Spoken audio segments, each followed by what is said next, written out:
Best PC build under $300. This build uses a mix of used and new parts to maximize value. For CPU, we have AMD Ryzen 5 1600AF 6 cores, 12T, which is around $40. GPU, we will have AMD Radeon RX 588GB, which is around $80. We are using motherboard B450 motherboard, micro ATX, around $50.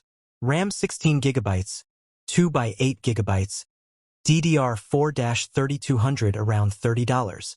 Storage of 500GB SATA SSD around $25. Power supply PSU 500W 80 Plus bronze for $30. Case, we have budget micro ATX case, which is around $30. You can play GTA 5 around 65 plus FPS in 1080p and some more games with 90 plus FPS.